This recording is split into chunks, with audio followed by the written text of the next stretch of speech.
दोस्तों, राजा के यहाँ बुद्ध का जन्म हुआ। पिता ने ज्योतिषियों को बुलाकर भविष्य पूछा। उन्होंने कहा, या तो यह सम्राट होगा और या तो यह साधु होगा। एक तरह से देखा जाए तो सच्चा सम्राट भीतर से साधु ही होता है। जब ज्योतिषियों की भविष्यवाणी राजा ने सुनी तो वे घबरा गए कि मेरा बेटा साधु हो जाए, ऐसा ठीक नहीं होगा। राजा ने पूछा, कोई उपाय बताए, क्योंकि मैं चाहता हूं कि राजा का पुत्र राजा ही बने। ज्योतिषियों ने कहा कि इसका लालन पालन व पूरा जीवन बड़ी सावधानी में बिताना होगा। अर्थात आपका पुत्र सिद्धार्थ कभी किसी बूढ़े व्यक्ति को न देखे, कभी किसी बीमार व्यक्ति को न देखे और कभी किसी मरे हुए व्यक्ति को न देखे। जब तक ऐसा होगा तब तक वे राजा ही बने रहेंगे। अगर ऐसा नहीं हुआ तो वे साधु बन जाएंगे। राजा शुद्धोधन ने अपने पुत्र सिद्धार्थ के लिए बढ़िया सिद्धियां, बड़े बड़े महल, अच्छे से अच्छा भोजन, दास दासियां और खाने पीने के सामान आदि वस्तुओं के ढेर लगा दिए। पिता ने पुत्र को सुख सुविधाओं में इतना उलझा दिया कि उसे बाहर का संसार याद ही नहीं आया। शुद्धोधन ने समझ लिया कि अब इतने सुखों के आगे साधु बनने का प्रश्न ही उपस्थित नहीं होता। वे निश्चित हो गए।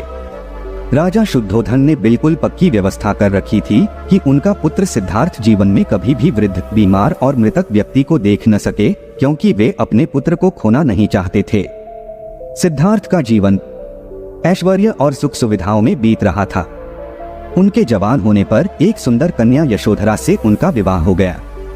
विवाह हो जाने पर शुद्धोधन की आधी चिंता मिट गई। अब तो शादी हो गई, अब कहा जाएगा। अब तो मेरा पुत्र बंधन में बंध गया है, अब उसके कहीं जाने का सवाल ही नहीं उठता। 1 वर्ष बाद बेटे का भी जन्म हो गया। उसका नाम राहुल रखा गया। अब राजा शुद्धोधन को बिल्कुल पक्का विश्वास हो गया कि अब यह कहीं नहीं जा सकता। एक दिन सिद्धार्थ ने कहा कि पिताजी, आज तक मैंने कभी अपनी राजधानी नहीं देखी, आपकी आज्ञा हो तो आज देखाओ। राजा ने कहा, हाँ, अवश्य जाओ, अपना शहर देखकर आओ। एक सारथी को भी साथ में भेजा गया कि जाओ राजकुमार को राजधानी घुमा फिरा कर लाओ। फिर भी राजा ने चाकचौबंद इंतजाम कर रखा था कि कहीं चूक न हो जाए। सिद्धार्थ के लिए राजधानी के प्रमुख मार्ग खूब सजाए गए थे, पर घूमते घूमते सिद्धार्थ ने थोड़ा उल्टा मार्ग ले लिया। वे उस मार्ग से गुजरने लगे जहां पर तैयारी नहीं थी, और आज उनको बहुत आश्चर्य हुआ जब पहली बार उन्होंने एक बूढ़े आदमी को देखा। कमर झुकी हुई, पूरी चमड़ी में झुर्रियां पड़ी थीं। वह परेशानी और दुहक से बेहाल था। उसकी चाल बहुत धीमी थी। बूढ़े की झुकी हुई कमर को देखकर सिद्धार्थ को एक झटका लगा और सारथी से उन्होंने पूछा, क्या एक दिन मैं भी बूढ़ा हो जाऊंगा? सारथी ने कहा, हाँ राजकुमार, हर व्यक्ति के जीवन में 3 अवस्थाएं आती हैं, बचपन, जवानी और बुढ़ापा। एक दिन तुम भी बुढ़ापे की अवस्था में जाओगे। हे राजकुमार, यह संसार का नियम है।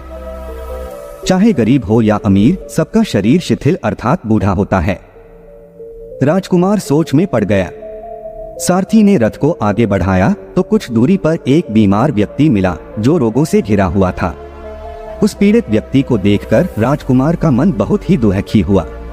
राजकुमार ने पूछा, इसको क्या हुआ है? सारथी ने कहा, यह व्यक्ति बीमार है, इसलिए यह कराह रहा है। इस संसार में दुख और सुख दोनों हैं। यह अपने अपने भाग्य की बात है कि कोई दुखी है और कोई सुखी है। क्या मैं भी कभी बीमार हो सकता हूँ? सारथी ने कहा, आप यह विचार अभी छोड़ दें। समय बड़ा बलवान होता है। ये सारी बातें कर्मों पर निर्भर करती हैं, चाहे राजा हो या रंक, सुख दुख सब पर आते हैं। अगर शरीर में कोई रोग आना है तो वह आएगा। यह सब सुनकर राजकुमार सोच में पड़ गया। सारथी ने रथ को कुछ आगे बढ़ाया तो सामने से 4 कंधों के ऊपर एक अर्थी को जाते हुए देखा। राजकुमार ने ऐसा पहली बार देखा था। उसने सारथी से पूछा, यह क्या है? यह आदमी मर गया है, यह मुर्दा है। जो व्यक्ति मर जाता है उसको बांधकर श्मशान भूमि में ले जाते हैं, फिर वहां पर उसे जला दिया जाता है। राजकुमार ने कहा, क्या सबको मरना पड़ता है? हाँ, सबको मरना पड़ता है। यह मृत्यु लोक है। जो जन्म लेता है उसे कभी न भी अवश्य ही मरना पड़ता है। तो इसका मतलब यह हुआ कि ठीक इसी तरह से एक दिन मुझे भी मरना होगा। मेरी देह भी मुर्दा होगी और मुझको भी 4 कंधों पर उठाकर ले जाया जाएगा। मुझको भी ऐसे ही रस्सियों से बांधा जाएगा।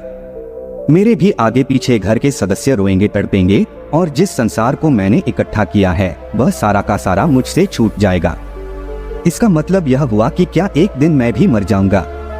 क्या एक दिन यशोधरा भी मर जाएगी? क्या एक दिन मेरा राहुल भी मर जाएगा?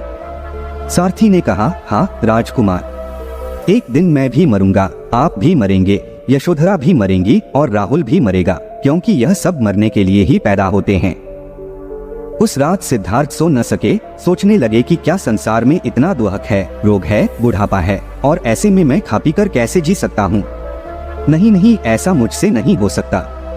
मुझे खोजना होगा उस तत्व को जो दुख, पीड़ा और शोक से रहित हो, जो भय, भ्रम और भूल से परे हो, जो अनंत आनंद से भरा हो, जिसे पाकर फिर और कुछ पाने की इच्छा न हो।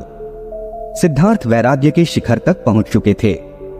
बस उसी रात को उन्होंने घर छोड़ दिया।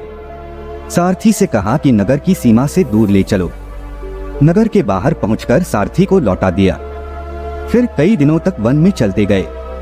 एक घने पीपल के वृक्ष के नीचे आसन लगाकर ध्यान में लीन हो गए।